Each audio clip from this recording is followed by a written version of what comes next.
We are back on Patriots 4th and 2, the official podcast, PatsFans.com. I'm Russ Coleman. Along with me, as always, is Steve Balestrieri, today in the Secret Square, and Derek Havens to my right. Well, actually, to my right. So, Derek, Steve, welcome back to the show. Today, we are going to go through the 53-man roster. We're going to break it down. I'm going to be sharing a screenshot of the 53-man roster breakdown from Pat's Pulpit. Breaks it down by position. We'll go through it and share our thoughts on each position. At the very end of the episode, we're going to give our overall thoughts on the preseason, and I'm curious the views of my co-hosts on that. It should be interesting. But let's not waste any time. First, one last thing before we go, because I know Ian Logue will be watching and listening. Subscribe on Apple Podcasts. Please leave a review. It could be good, positive about me. That'd be great. It could be negative on Derek. We love that.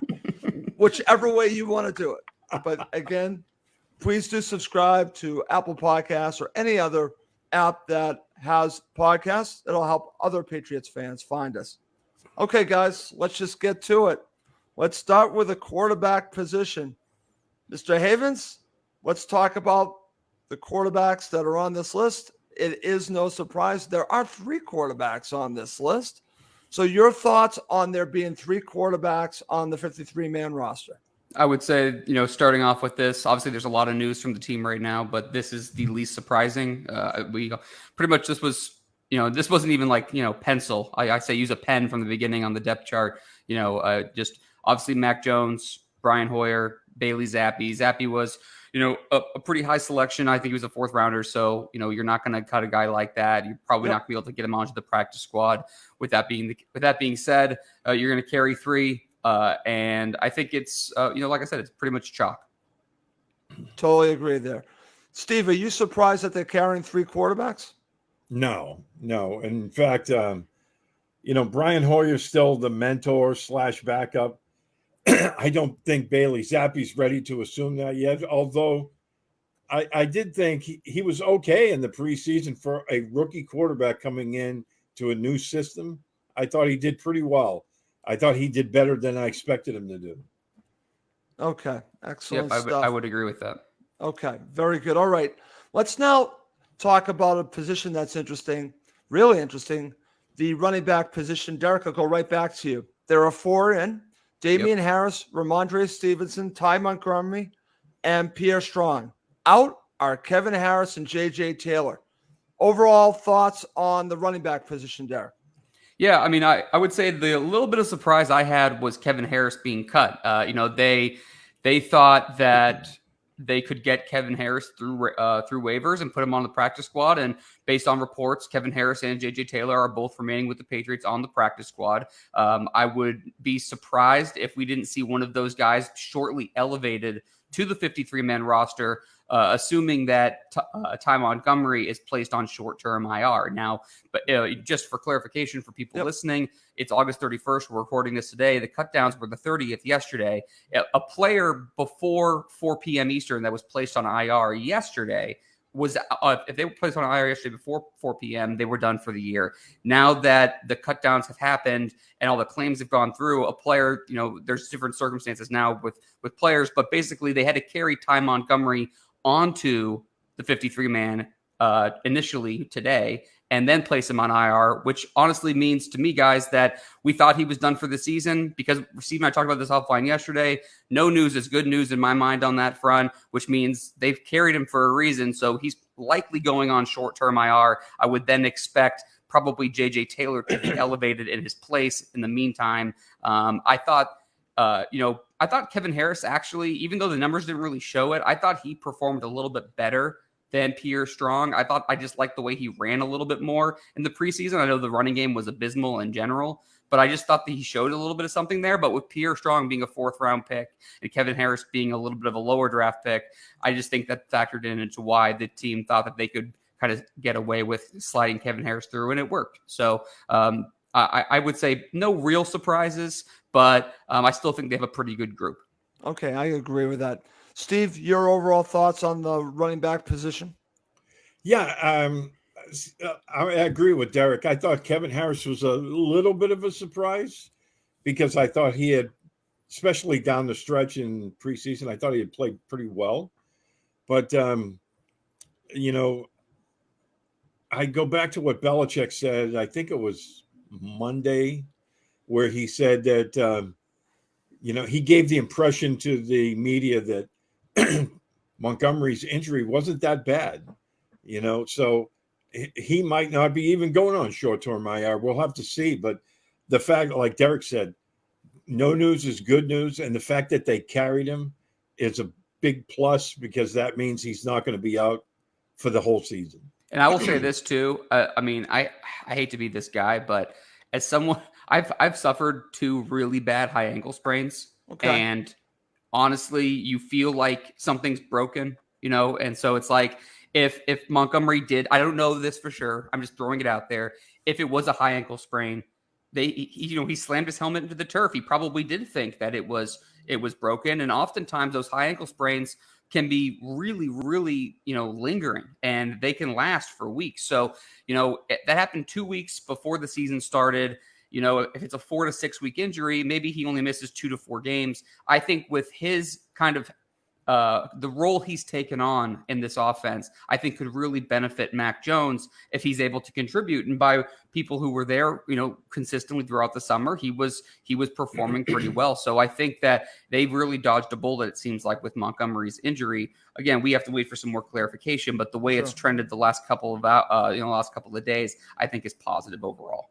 Okay, good stuff. And I really like this group, and I think they're going to be a major part of the Patriots offense. Hopefully, if we can figure out the zone blocking system, we'll talk about the offensive line coming up. They could be even better. But right now, we'll see how this all pans out once the season begins. All right, guys, let's now go to wide receivers.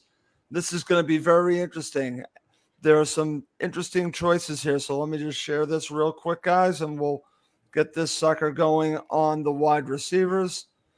So let me just pull this up. Well, while you're loading that, I mean, I would say this position too.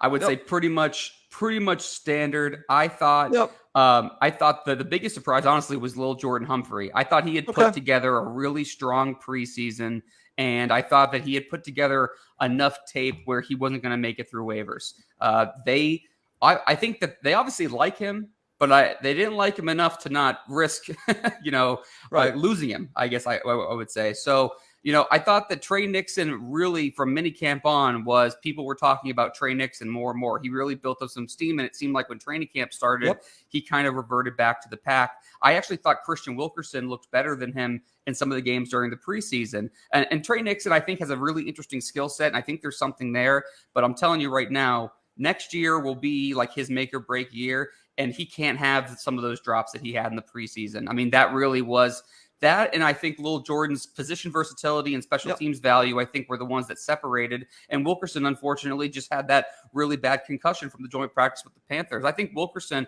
has looked at times like he could be a back end of the roster player. I think those guys have something there, but they're really just bubble guys. The rest of it, I would say, again, very chalk at the position. Only thing I would say is that Tyquan Thornton could be a similar position as Montgomery, where the team has to carry him on to place him on IR. I don't know if he's going to go on short-term IR. I'm just assuming so, which is a dangerous game to play. But based on what we've all kind of heard with his broken clavicle, it's probably going to be a short-term IR situation. They might elevate Lil Jordan Humphrey in his spot after that if they make that move, or they might carry it in a different position. Okay. Before I go to Steve, I'm going to mention this, and I'm sorry I'm going to mention this. I actually was listening to a show. I'm not going to name the show, and it's not the show going on right now, that was actually criticizing Devontae Parker, Derek, saying that Devontae Parker has not shown up this summer. I'm going to tell you right now, I completely disagree. He might not have shown up in the preseason games. Do you have any concerns about Devontae Parker? Because, again, I don't. But there are some that are bringing this up right now. I think some people, I don't know. This is going to set me off for something. This is going to set me off for a whole different rant. I'm going to try to bottle it, but I'm just telling you right now that, like, people's expectations of players in this team is so out of friggin' whack. It's like, I can't even. Devontae Parker is not the same player he was a couple of years ago, but he's still a good player, and he's a contested catch guy. The reason people say that is because they look at him and he's not able to create a ton of separation like we saw Tyquan Thornton able to do at times. They're not the same player.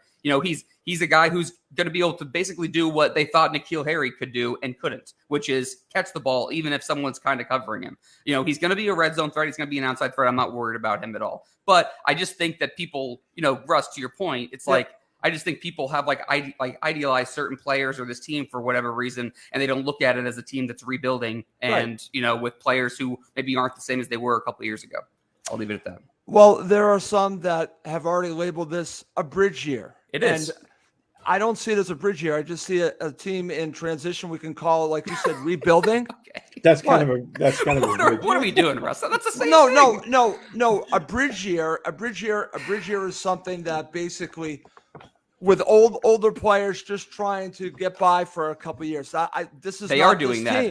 They have 10 rookies. They have 10 rookies on this initial 53-man roster, more than the Jets, by the way. And they're also the second oldest team because they are carrying guys like Matthew Slater and Devin McCourty and Lawrence Guy, and they're somehow are old and young at the same time. Right, but that's they not are a bridge rebuilding. year in my mind. That's the problem with half this fan base right now is they don't want to look at it and say this team is rebuilding. Yeah, it's they rebuilding, have to rebuilding. But for me, a bridge year says that they're tanking, and that's not what this is. They're not going to tank because Bill doesn't want to tank. He wants to compete. That's a bridge year, my friend. That's a bridge year. The bridge year is a tanking year. They should have.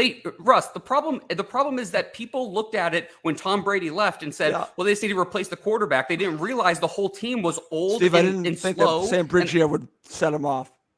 Okay, well, what you're saying is just wrong. Okay. My definition of a bridge year is basically a year where you just don't care. You just don't care. Okay, then that's fine. If you want to classify it as that, I'm not saying they don't care. I'm just telling people what it is. And they've been trying to flip this roster now for a couple of years. They were a little slow to do it. We all thought they should have done it after Brady left. We didn't want Cam Newton.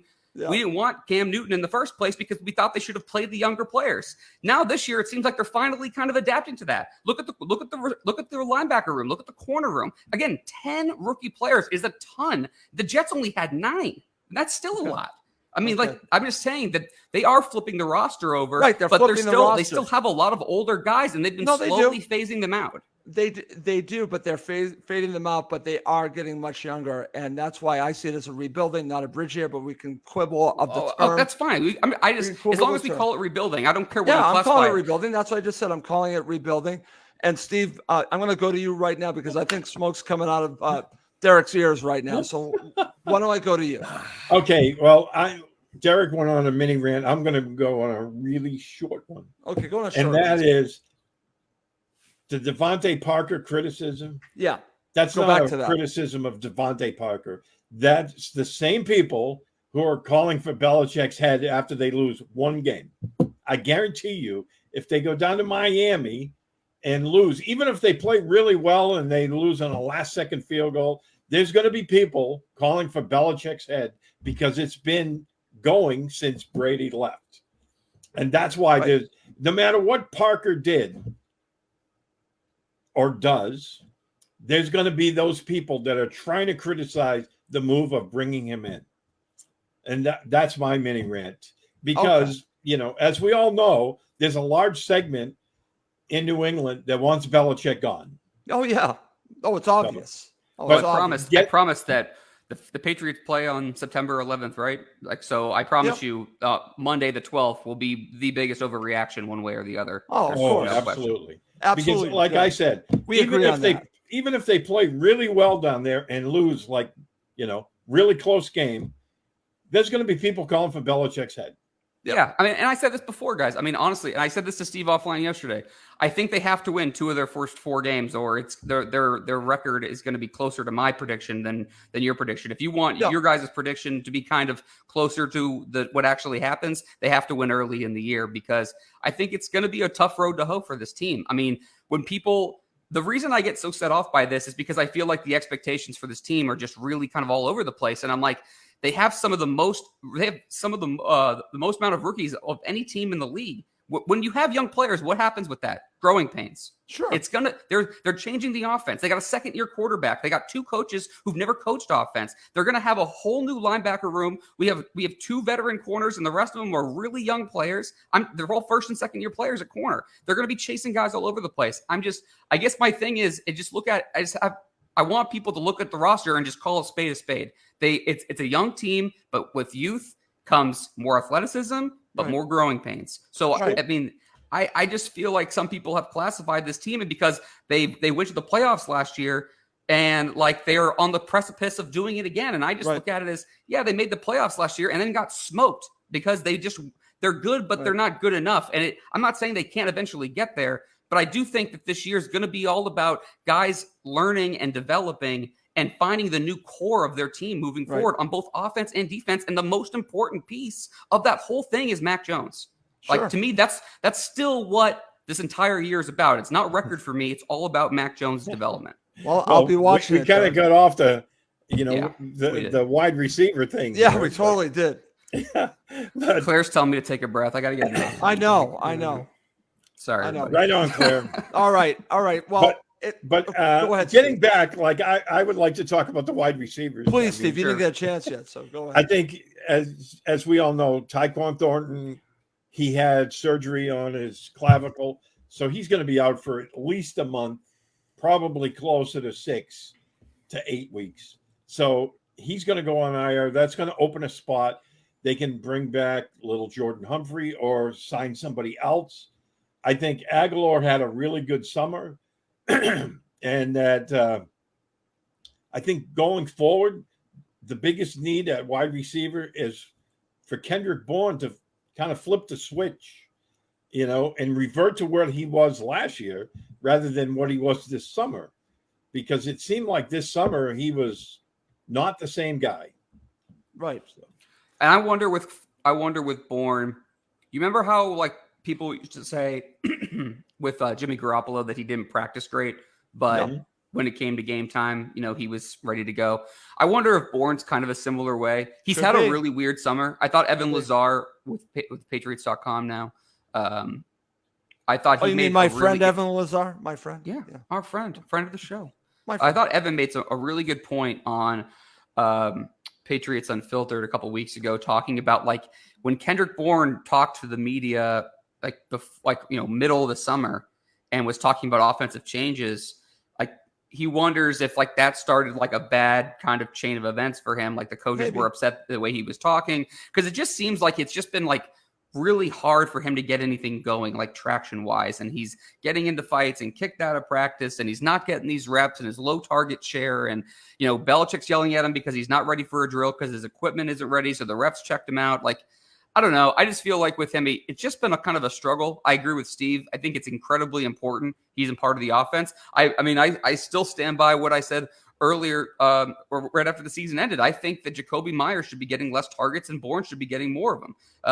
But I just think it is incredibly important because I think he's very good with the ball in his hands. And I think he can make something, kind of happen where a lot of their other receivers like Devontae Parker and Jacoby Myers aren't really yak players. They're kind of they're going to get open and catch the ball, but they're not going to gain a whole lot of yards afterwards. I think Bourne can actually make something happen. And in order to make their offense more dynamic, he's got to be a part of it. Okay. Good stuff. All right. Claire's ears are going to prick up right now because we are going to talk about the tight ends, guys. And the Patriots are only keeping 2 tight ends, Steve. So again, I'm going to go over to you.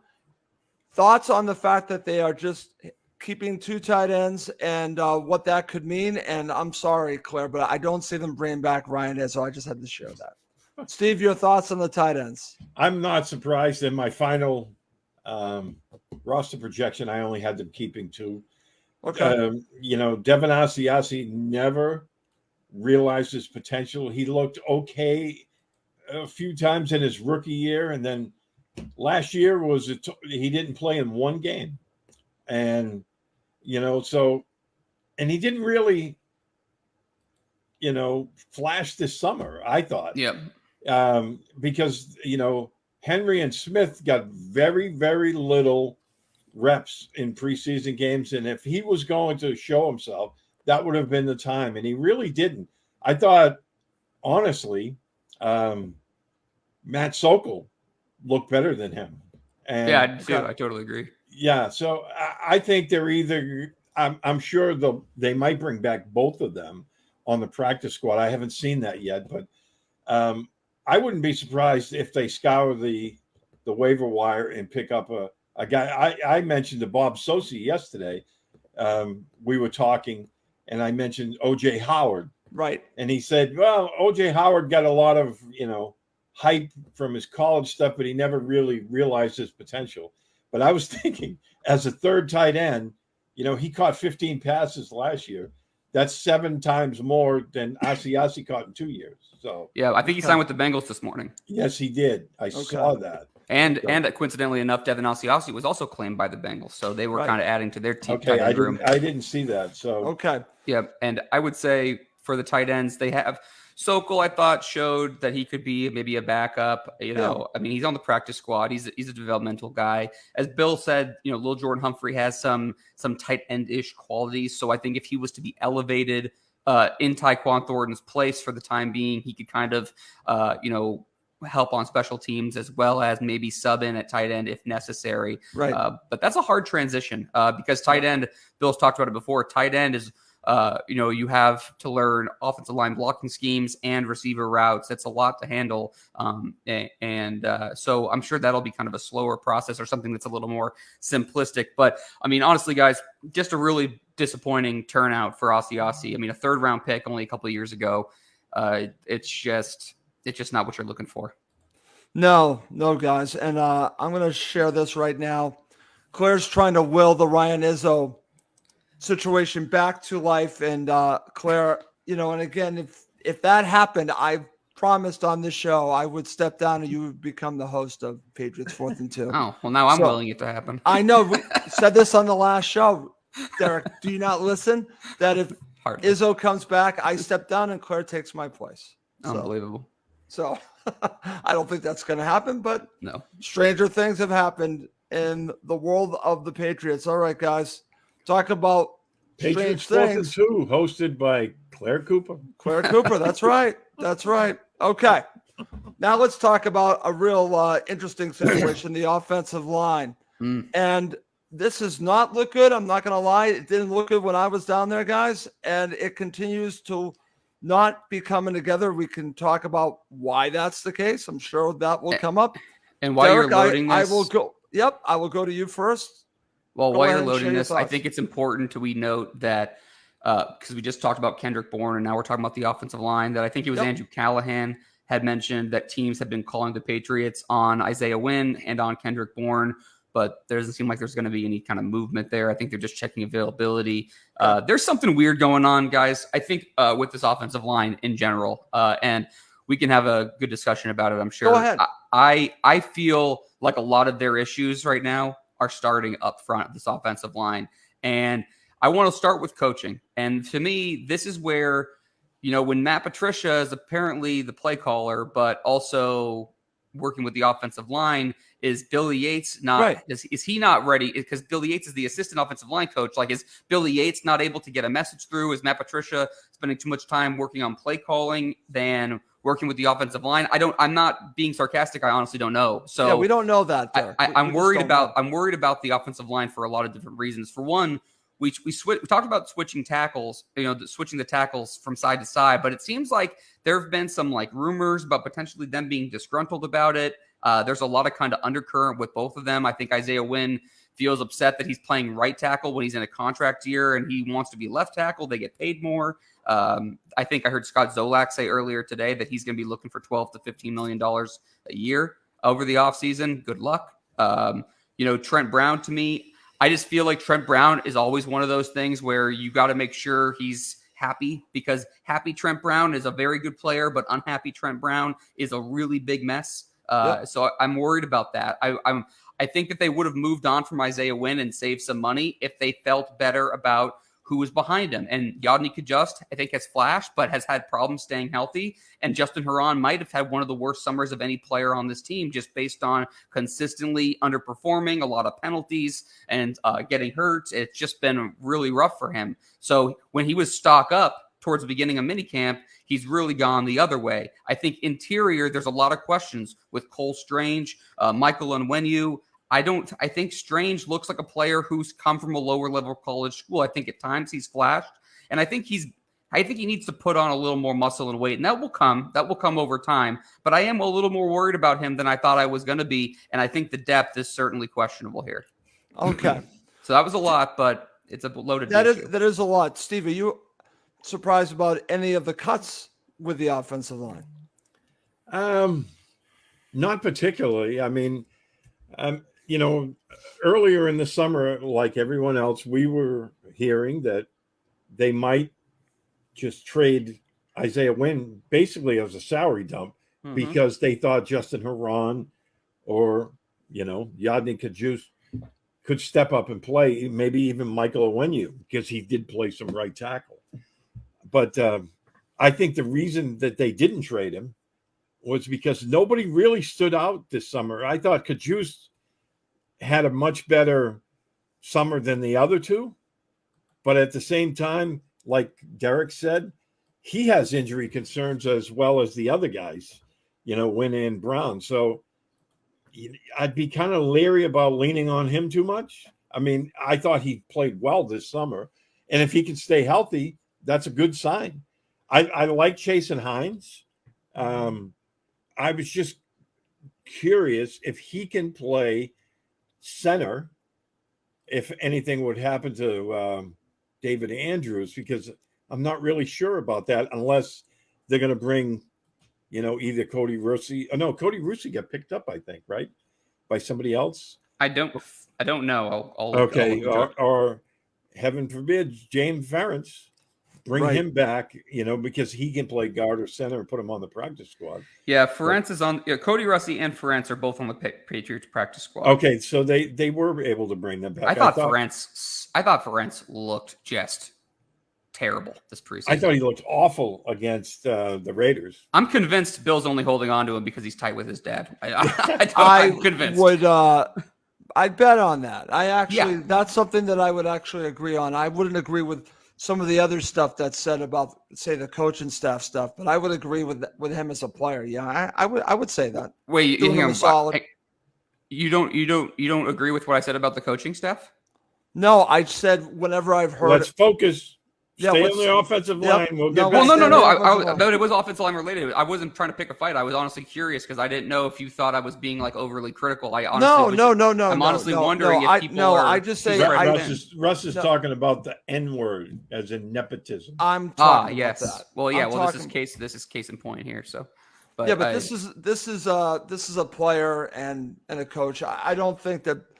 Again, we're going to go off topic. I don't want to go there. It's fine. I don't want to go there. I know. Either way, you don't mind going there, Derek. But either way, we've seen players like Ferentz that are here for like a year or two, and then they kind of throw him back into the water, and they pick another guy out, and they try to see with him. Ferentz has been around for how long now, and he sucks. I mean, I don't. Him and Jelani Tavai, I don't know what kind of pictures they have on Bill, but they got some kind of leverage to stay on this team. I'm not sure. We'll get to Tavai. And again, we're going off topic, but I saw a tweet yesterday about Jelani Tavai, and somebody questioned what Bill sees in him he was starting on the preseason games. Yeah. And somebody posted, he's just Jordan Richards 2.0. Yeah, we'll get to there in a second, I guess. Okay. Well, let's switch to the other side of the ball. Before we do that, coming up next, we're going to talk about the defense, and we'll end with our overall thoughts of preseason. Okay, Derek, right back to you. Let's talk about the defensive line. This is an interesting part of the Patriots roster. Just give me your overall thoughts on the defensive line. Defensive line. Okay. I would say I wasn't too surprised. My biggest surprise was that LeBron Ray was cut at all. I thought he had done enough to earn a spot on this team. He has joined the practice squad. I'm very excited about that. I thought that him and Sam Roberts consistently flashed a little bit. I was telling Steve that Sam Roberts, based on some of the beat reporters, I thought that they really hadn't said much about him during practice, but I thought in each preseason game, he made a play or two that really stood out. And to stand out as an interior defensive lineman, that really says something. I thought he consistently got some nice penetration, and he shows some really good strength, which is why he, I guess why he, won that Defensive Player of the Year award for his, his level of college football. But I thought LeBron Ray also flashed, but he was also moved around the defensive line a lot. And I thought that them moving him around, to me, it showed like, I guess you could look at it and say maybe they didn't know exactly where to play him. I kind of looked at it as they were intrigued and they trusted him to play multiple positions. I'm not sure which is true, but I'm happy he's back because I think both of these younger guys have some upside as interior rushers. I think that Lawrence Guy, to me, I think he's done, Derek. I'm going to say it right now. I said the same thing to Steve yesterday. I wouldn't have been surprised if he was cut. I thought last year he's been really good overall. Like he's been a great signing. Yeah. From the moment that Bill picked him up, he's been really good. I thought last year was a down year for him, but I don't think they have a lot of guys that he really trusts. I mean, Dietrich Wise and Lawrence Guy are both players that he trusts, but I don't know. I mean, the younger guys are penetrators. Carl Davis, I think, surprised some people, but I think you have to understand that Carl Davis is one of the few guys on that defensive line group that can two-gap, and that's what Bill really likes to do. So I don't really think that was a surprise at all. And God Chow is another good two-gapper. So I don't know if Lawrence Guy will stick around. He'll probably get into a little bit of a lesser role, but I do think some of the younger guys in this position group have really opened my eyes. And Russ, to your point, when we got into that argument about season predictions, and we're talking about, we talking about, I'm looking at who's going to play in the front seven. If you remember, I said to you, they need 3 or 4 guys in this front seven to step up. I think you had a couple of young guys here flash a little bit this summer and make the roster. I think that's a good step, and we can get to some more in the linebackers after Steve gives his thoughts. Right, and I would agree with that, Derek, and that's what I wanted to see. And listen, nothing against Lawrence Guy. I think he's been a great signing since they brought him in. But at some point, I think you need to cut bait. I would have done it this year. And again, to your point, Derek, I think it's about trust, and Belichick trusts him, but I think it's time to move on from Lawrence Guy, and I hope that he has a lesser role this season. Steve, over to you. Thoughts on the defensive line? I thought of you right away when LeBron Ray did not make the roster. Thoughts on that and thoughts on this overall group? Yeah, every day the reports coming out of training camp and the preseason was LeBron Ray was making an impact play. So I really was hoping they were going to be able to hold on to him. Thankfully, they brought him back to the practice squad. I was really impressed with Sam Roberts. I mean, he made the jump from, Division II in college to making the roster, which isn't, it's not done every day. No. But, you look at him, he looks the part. I mean, he doesn't look like a smaller, lesser player. And what I like is he has that, it's not so much speed, but he has that quickness right off the snap. And I'm hoping that they don't try to convert him into one of those two-gap guys. I would like for them to use him as a penetrator. Shaking his head. No, I agree with Steve. I think that sometimes, they try to pigeonhole players, and I think, I do understand how they want to play defense.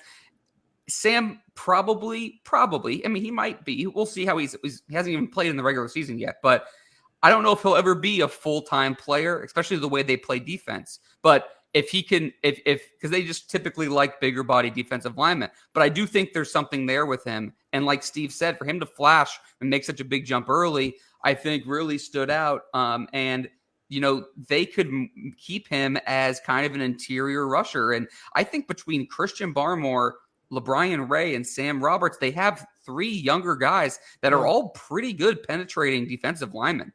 So in pass, I'm curious that in pass rush situations, longer situations where running's really not on the table, I don't know if we'll see LeBron Ray. I think Daniel Laquale will fill into this mold after his 2-game suspension is served. But I could see a situation where they're going to have some guys kind of pin their ears back and go on that defensive line, which is a little bit of a difference from what they used to do. But I think that when we're talking about them having a younger secondary, specifically at the cornerback position, they're going to need to generate pressure up front. So I'm curious to see how they manage that, because I do think that, the offset of having a young cornerback position is you need to get a good pass rush. And a lot of their pass rushers are younger penetrating guys, which isn't the style they normally play. So I'm curious to see if there's something that we notice going on there. Okay, good stuff. Derek, I'm going to go right back to you. Let's talk about edge defenders. This is actually a very interesting group. I'm curious your view on all these players. I'm curious, one player that I really want to talk a little bit about. Obviously, you got Matthew Judon. I'll talk to Steve about Anthony Jennings when we get there. But I want to talk to you about Josh Uche. DeMarcus Mitchell, a great story, undrafted free agent. But let's talk about Uche. I want to start there, and then you can share your thoughts on all of them. I want this player to make it. I want him to make an impact. But every time I see him, he's making a mistake. He's hurting the team. He'll make a great play, but he is not someone that you can trust against the run. And sometimes he makes bad decisions. I think they don't trust him, Derek. Your thoughts on Josh Uche? Okay, yeah. So I agree. I think that they have looked at him as, I don't want to say a disappointment because I don't know their thoughts, but I know he's a high draft pick. And I think consistently when they've given him more to kind of take on, he hasn't been able to do it. No. And I thought he got washed out against the run too much last year. I think that's the reason he really didn't play much is because of his issues versus the run. I think you saw it a little bit in this preseason where if an opposing player gets their hands on him early, he's done. He's dead in the water. But he has some crazy athleticism and speed where he can make some moves. I honestly think they need to move him more. I think they need to move him around like pre-snap and kind of get him almost like a running start because his bend is crazy. Like he has some really cool pass rush moves, but it's consistency with him that I think is the biggest issue. And he's not a 3-down player. That's the problem. No, he's not. And honestly, another thing, and I told Steve this offline, but I like accountability, and I'm going to say it here now. I was wrong on Anthony Jennings. And I thought he was I'm not sure if you were on the show, Russ, or not. But Steve and I, we had a rare disagreement about, Steve. Steve thought, going up. Yeah. Steve thought Anthony Jennings was going to still be a factor. I thought he hadn't shown enough, and I didn't factor him at all. I thought he's looked pretty good in preseason. He's going to be your early down guy across from Judon.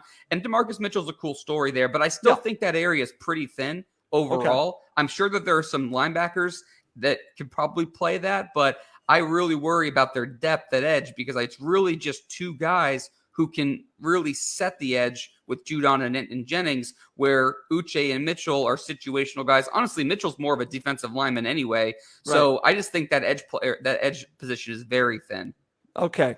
Interesting there, Derek. Over to you, Steve. And again, I want to just emphasize that you were right and Derek was wrong here about Anthony Jennings. That's what's great about the show is that sometimes Steve is right and wins an argument. You won an argument over Derek because I think Anthony Jennings has shown up, but I want to get your thoughts on him. And also, please do share your thoughts about Derek and I talking a little bit about Uche because I thought Uche was going to be an impact player. Even a couple of seasons ago, I remember Derek just really hoping that Uche would be the player that we hope he turns into. He hasn't turned into that. Peter King picked him as his defensive rookie of the year. I remember this. I remember this, and it just hasn't turned out that way. And Michigan has cranked out some defensive players, and he was one of them. And it just, Steve, you elaborate, but it just feels to me, Steve, that he's flashed, but he just can't seem to put it all together.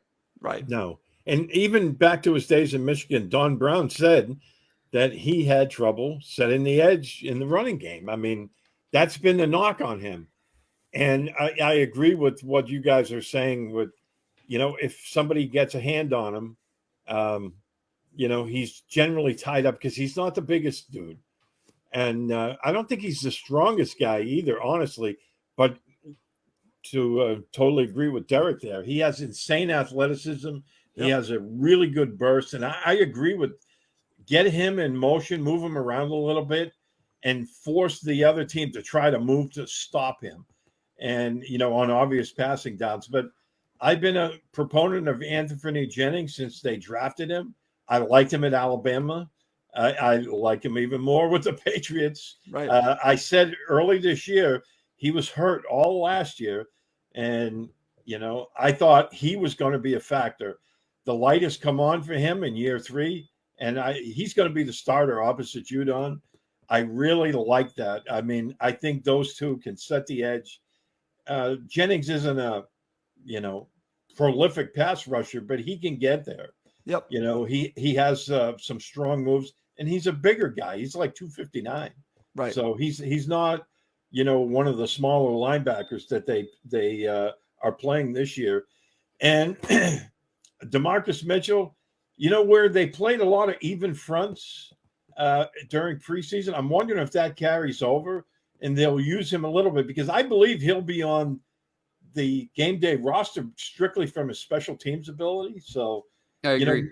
Maybe he can be one of those sub-package guys as well. I was really impressed with him. I didn't expect much out of him, and lo and behold, another undrafted free agent makes the team. Yeah, we had what, 3 of them or 2 of them? 2. It's Brendan Schooler and Okay. Good stuff. Steve, right back to you. This is an interesting position. Let's talk about the linebackers. The players that are there are Jawan Bentley, Raekwon McMillan, Mac Wilson, and Jelani Tavai. The ones in the middle, McMillan and Wilson, I have high hopes for. The other 2, Steve, again, I've got this love-hate with Bentley because I think he can stop the run, but I think besides that, he is a liability. Agreed. And as Derek said at the beginning of the show, I don't understand the fascination with Jelani Tavai. Maybe you can explain it to me. Well, we know Belichick loves the guy. He does, and I don't get it. He said on the radio with Pat Kerwin. Yeah. I don't get it. And Belichick said, he's a 4-down player. Right. I respectfully kind of disagree with Bill on that one. I don't see him as a 4-down player. I can see him first and second down and fourth down, but not on third down. I mean, we watched him last year struggle in coverage. I haven't seen anything during the preseason that would lead me to believe that that's going to change. Yeah. I was rather surprised that he kept getting the start over McMillan and Wilson. I think those guys need to be a much bigger part of the game plan. And Steve Belichick said that. I think it was a couple of weeks ago? All the time frame is running amok right now, but Belichick said, Steve Belichick, because he's the linebackers coach, that, McMillan and Wilson are going to play a significant role on the defense this year. And I really think that needs to happen. I could still see Bentley playing a lot of downs because they still need that big thumper in the middle and to anchor down things behind the defensive line. But I think on obvious passing situations, I think McMillan and Wilson need to be in there. 100%. I totally agree. All right. Derek, over to you. Thoughts on this group? Okay, so I think Russ, I couldn't agree more with you on Bentley. I think that if they can protect him and keep him in situations where he's not going to be a coverage or anything like that, or he has to cover out of the backfield, I think that he can be kind of like that, run stuffer right in the middle. I think once you ask him to start doing anything else, he's faster than like a Donta Hightower at this stage, but he's still too slow. So I just think he really gets picked on pretty often. I thought Mac Wilson was really impressive during the preseason, but somehow Jelani Tavai is getting first team reps over him. So I don't know. I don't get it. I'll circle back to Tavai in a second. Yeah. I think that Bill is trying to change his linebacker philosophy and get some more speed and go with some more unconventional things for him at the position. But Mac Wilson is basically, he's like 6'1", 230. He's smaller than Kyle Duggar. So I think Bill has a hard time just rationalizing having a guy that's a little bit smaller there. And I could see Duggar and Jabril Peppers playing a lot more linebacker for this team than I think people are talking about. Honestly, this is a big year. I'll save the Duggar comment for a second. I want to stay on track, but I do think that Mac Wilson and Raekwon McMillan should be the main 2 guys there. I think they add noticeable speed. As far as Tavai goes, I know that when Bill brought him over from Detroit, that he noted his good fundamentals and he's a smart player and he is a special teams person. And I think, honestly, that Bill just likes him, and he knows he does whatever his job is supposed to be. Apparently, Bill thinks it. He's doing it at a high level. I just don't see it. And it's funny because it seems like it's not just me. It's not just us. It's other shows. It's fans. And Yep. I just don't understand the fascination with it. I'm hoping he doesn't see significant reps, but he did in this last preseason game. So I don't know what to make of it. Yeah, it's just a very interesting situation with Jelani Tavai in general. All right, guys, let's move on. Let's get to a very interesting position. Steve, back to you. Let's talk about cornerbacks. And we have Jalen Mills, Jonathan Jones, Marcus Jones, Jack Jones, Miles Bryant, and Sean Wade. Out is The Terrence Jones Mitchell. brothers. The Jones brothers. Steve, thoughts on the cornerbacks? Are you confident in the cornerbacks in general?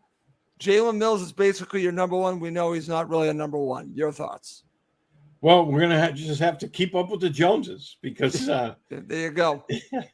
I mean, it's going to be tough for the radio and television announcers. They're going to have to say guy's first name but that's their problem, not ours. Nope, not our problem. I think they have a lot of versatility there.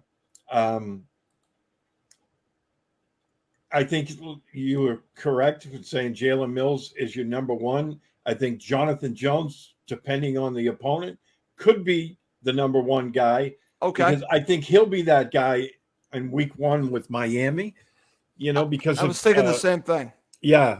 I think that this group is going to morph from week to week, depending on the opponent. Yep. But going into Miami week one, I'd see Jonathan Jones matching up with Tyreek Hill. I was thinking the same thing, Steve.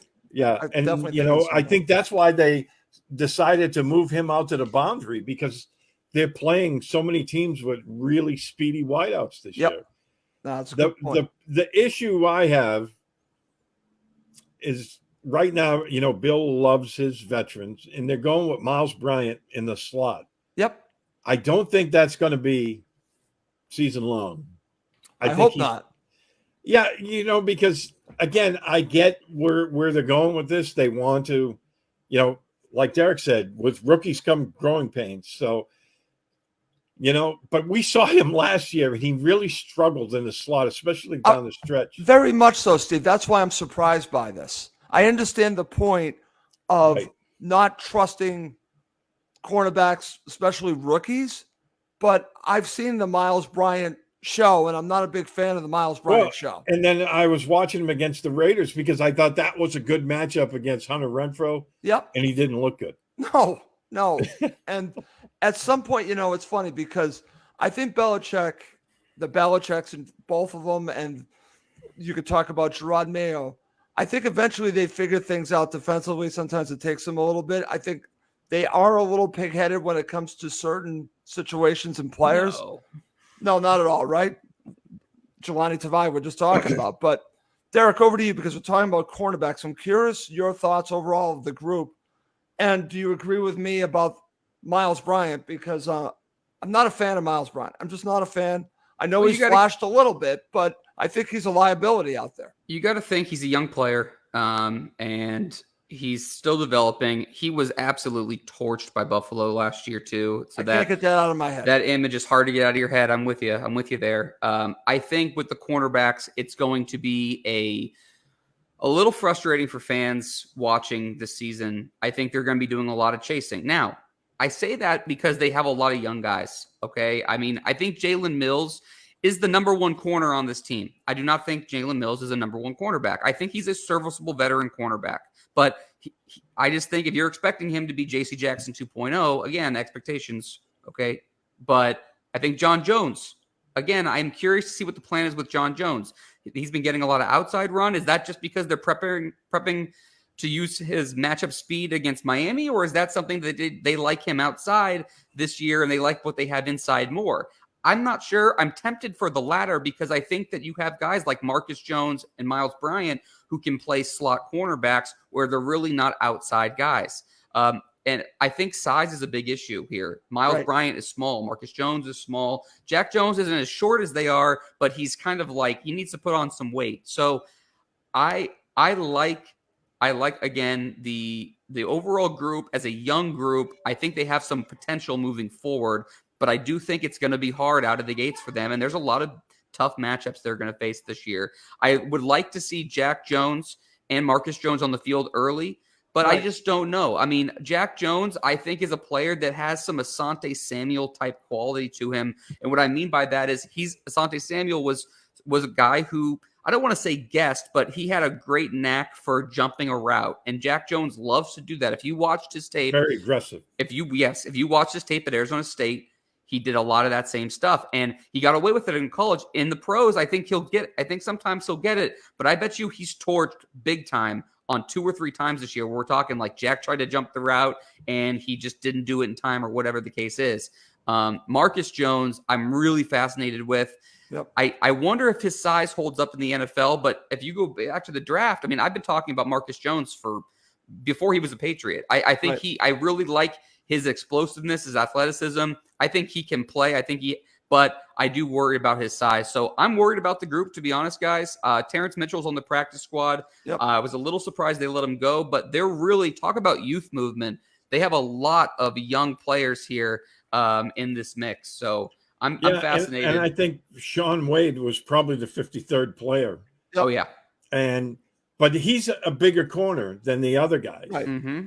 And he didn't have a tremendous summer, but it looked like there was certain days where the light was coming on for him. He was making some plays. He's got some Jekyll and Hyde to him, Steve. Yep. It's still young for him. I mean, he hardly played it all last year. Yep. This is only his second year. And I think he's a developmental guy. I think he won't play a heck of a lot, but they're going to see what they have in him. And, if he can step up and be able to be a serviceable outside corner, then it opens up, windows for you. If you're playing teams with bigger wide receivers, yep. Mm-hmm. you can slide him to the outside, and then, you got Jonathan Jones. You can move around, but I think the plan is eventually Marcus Jones is going to take over that slot corner position. And look, I mean, Greg Bedard said, I don't know if you guys heard this, but Greg Bedard said that teams have been quietly saying that if played against the Patriots that they can't cover. They're having problems in coverage. Yep. And I think we saw that a little bit in the offseason and in the preseason. And I think in joint practices that was reported a lot, but I think the one-on-one stuff is a little overblown because it's such an advantage to whoever the offensive player is. So that to me doesn't worry me, but I do think that this is going to be the biggest area of the team that causes the most frustration. I think this and the offensive line right now are my 2 biggest concerns heading into the season, just because I think that there's so much depending on them. And I don't know what's going on the offensive line. The defense is just really a youth movement, and there's just young players. And I just think it's going to be an up and down season for that group. Okay. I can share my thoughts on Greg Bedard off air, and they're not great. I'll just say that right off. I'm just telling you what he said. I understand. So. I understand. I'm keeping it professional. We'll just leave it that. Let's end, guys, talking about the safeties. Okay. So Derek, will go right back to you. We got Devin McCourty, Adrian Phillips, Kyle Duggar, Jabril Peppers, and Joshua Bledsoe. Brad Hawkins misses out. I actually really like this group. I think it's fairly strong. Your thoughts? Yeah, it is a strong group. I think that Devin McCourty, despite his age, is still a good back-end safety, free safety. Adrian Phillips has been a phenomenal signing. I think he's been good in coverage. I think this is, I mentioned Duggar earlier. I think this is a big year for Duggar. He is someone who I think when he is playing the run is devastating. In coverage, he's brutal. I mean, he's going back to this last preseason game. I mean, right off the rip, bit hard, guy goes up by him. I wonder if he would be honestly better served if they moved him to like a linebacker role. And that's why I mentioned earlier, like you could see him and Peppers playing more linebacker. I think if they went with like a dime package, which is extra defensive backs, like you could move Duggar into like a more of a linebacker role. I think he might be better suited for that because when he's playing back, he consistently sticks out for the wrong reasons in coverage. And so I think I'm really going to be curious to watch his development. And I think Bill's excited to work with Jabril Peppers based on his comments. Right. Peppers seemed excited to work with Bill based on what he said when he signed here. He's still coming back for that ACL injury, but the fact that he's been getting in the mix already, I think is a good sign for him. And I'm intrigued. I think that he's a player going back to Michigan, played offense, defense, and returned. He's a guy that's very athletic, has a lot of ability. I don't think he's ever put it together, but I think there's some untapped potential there and some positional versatility. And I think someone like Bill would have a lot of fun with him. And lastly, I think that Josh Bledsoe, after missing last year with a wrist injury, coming into year 2, I thought he's popped a little bit. Steve and I had kind of put a little asterisk by him when the summer started. Yep. And I think that he's shown enough to contribute. And I think maybe not this year as any more than just kind of stepping up and spelling somebody, but I think next year he could factor more into the mix as they kind of age some older guys out. Okay, Steve, I'm going to give you the final word on the 53-man roster. We're not going to go through special teams or the other players. People can do that on their own time. We're just going to focus on the main positions here. So final thoughts, Steve, on the safeties, and then we're going to wrap it up by giving our final thoughts on the preseason. Okay, well, I just want to say special teams guys have families too. They need to hear their name mentioned. Okay. But I like this group. I've been saying that all summer long. I thought they have 5 guys who can play. McCourty is still the best player in the group. Even at his age, he might not be, able to move as fast as he once did, but I think he's still an excellent deep safety. Duggar, Phillips, Peppers, Derek's already mentioned those guys. I know Bill likes Peppers, and we heard a couple of years ago when he was coming out in the draft, the Patriots were really interested in him. Yep. So I think that's a really good sign. Bledsoe, again, this was a guy that I was harping about last year because they signed him, with the knowledge that he wasn't going to play last year. So they obviously liked what they saw in him, and I like him. I mean, I think he's one of those slot kind of safeties that covers tight ends really well. And, his work on special teams, he could see the game day roster as well. So I think, as Bill said in his press conference earlier this week, asked, what's the strongest position? And he said, I think you could look at safety first. I totally agree with that. Okay. I would say the 2 strongest positions, guys, safety. I would say probably safety and running back, which we kind of all expected. Do you guys agree with me that cornerback and offensive line are kind of on the other end of the spectrum, or would you put anybody else in that group? No, I would go there too, Derek. I mean, the important position, as you said at the beginning of the show, is we've been talking about for several years. It's about the development of Mac Jones as quarterback. That's where we'll see where the Patriots are going for the next 5 to 10 years. So it's really on that. But to go along with that, the offensive line, you need the offensive line to protect Mac Jones to do what he needs to do. Yeah. And he's, again, not looking like the quarterback from last season. We'll see how it all plays out. And I think the starters could be live. I think the starters could be good. For some reason, it just seems like they just haven't been able to put it together. So I'm hoping that we see it come together a little bit more in the regular season, but I'm definitely more worried about it than I expect it to be at this juncture. Okay, so let's get to it, my friend. I'll go right back to you, Derek.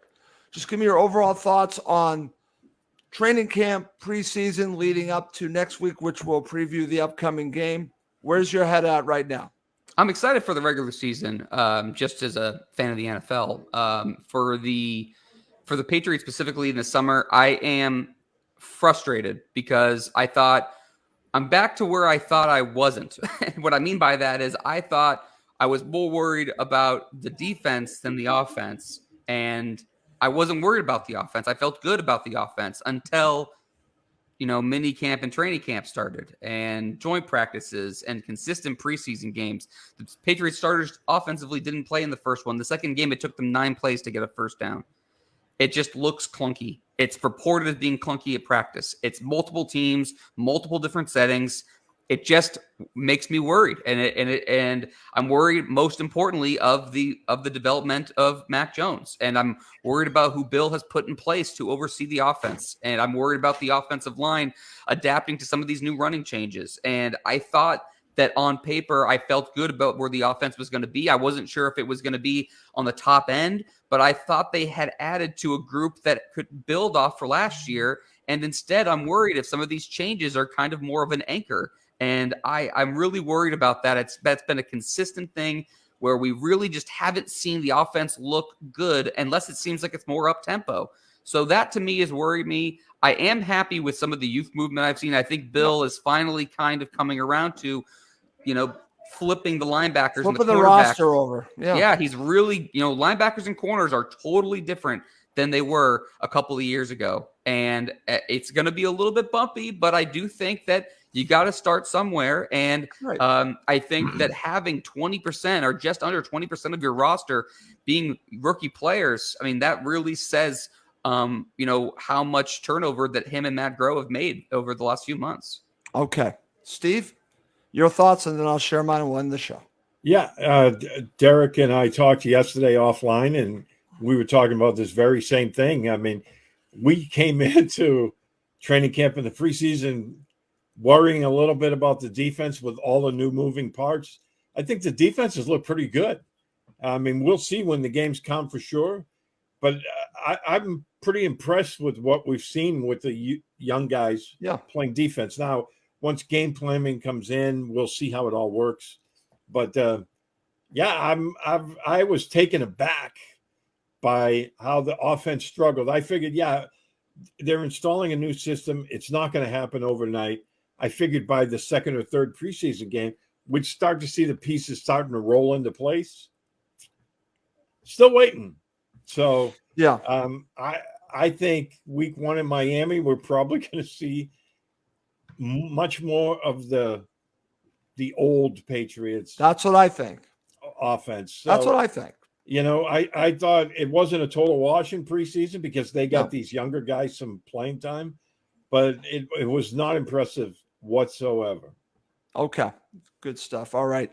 So for me, I've had the privilege of going down there as a member of the media. That was great for one day. And I saw firsthand the offensive struggles. And as I was speaking to people around me, people as Derek, Evan Lazar on one side of me, Matt Dolph, and on the other side, along with Alex Barth, and we're talking about the offense, and there's a bad play, and I'll never forget this, a really bad play where I said, that is horrible.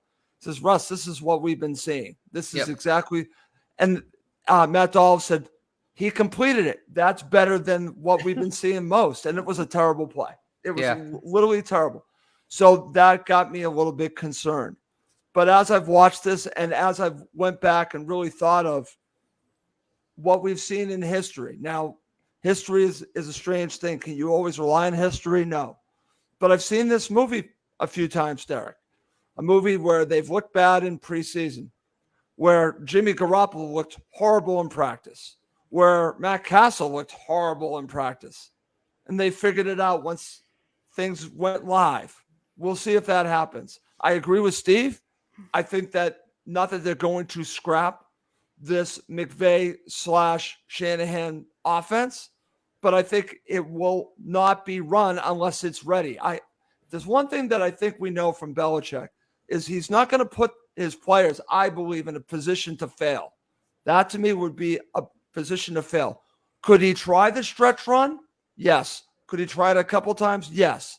But if it doesn't work, he's not going to beat his head against the wall. I truly believe that. So I think we will see a lot of the old Patriots offense.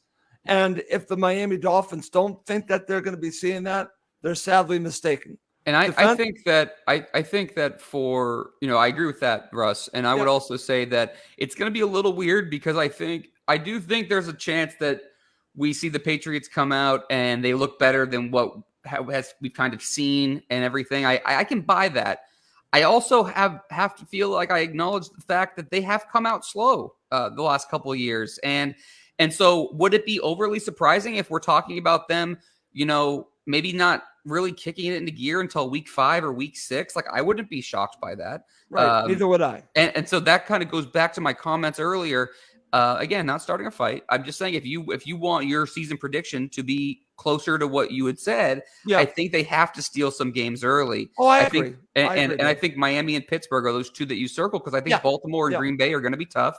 Yep. And you start week 1, it's in the division. The Dolphins have had the Patriots number the last couple of years. So I actually just read the Patriots will be traveling down to South Florida early to kind of get acclimated to the weather, which is not a surprise. But, I just think the early part of the season, Russ, I'm just wondering, do we see them put it together versus their slow start that they've kind of battled in years past? Okay.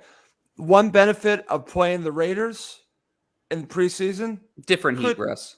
Different heat. It's a different heat, but it's still heat. It's still it's completely different because obviously today down in Southwest Florida right now, I just checked my phone, 94 degrees, feels like 104. Right. Yeah, I got 102 in Scottsdale right now. It's the humidity. I know. It's the humidity in South Florida. I get it. It's the humidity. And Derek, you could be 105 and not feel as bad as the humidity and where Steve is. I get that, but I still think it couldn't hurt. So we'll see. Anyway, only 100 degrees in Arizona. It's basically fall. Okay, enough, Derek. Enough. I don't want to hear that living here. I don't want to hear that anymore. All right. Great show as always. Even though Derek and I went at it a little bit, it wouldn't be a show if Derek and I didn't go at it just a tad. And Steve always gets us back on track, which you did. Thank you very much, Steve. I'm sorry if I blew anybody's speakers. Send the bill to Ian Logue. Yeah, or exactly. Russ. No, don't send it to me, please, Derek. Please, Derek. And again, listen, I want to thank everyone that has been with us. And guys, I don't know if you're aware of this because I'm not sure the exact date, but we are coming up on 11 years of Patriots 4th and 2. We're entering our 12th season of covering the Patriots. It's amazing. So I want to mention that one time because I actually did that on Cottage Talk. 11 years. 11 years of doing this. We did it with the three of us and Damian Jarrett. Damian came back last year. We should get Damian back on. He's now local here. But it was the four of us to begin, and here we are all this time later. You've talked about it, Derek. The only show I know that's gone as longer would be Patriots Unfiltered, which has just changed names, but they've been going longer than us. Beyond that, I don't know another podcast that has gone any longer than us. No wonder my blood pressure is so high. Right, exactly. Putting up with me, right, Jared? Exactly. Okay. All right. Well, we will be back next week to preview the home opener. There's a Goldman for you. The opener for the Patriots on the road in South Florida against the Miami Dolphins. So we will be back next week. But let's wrap it up. For Steve Balestrieri, Derek Havens, I'm Russ Goldman. Thank you as always for watching and listening to Patriots 4th and 2, the official podcast, PatsFans.com.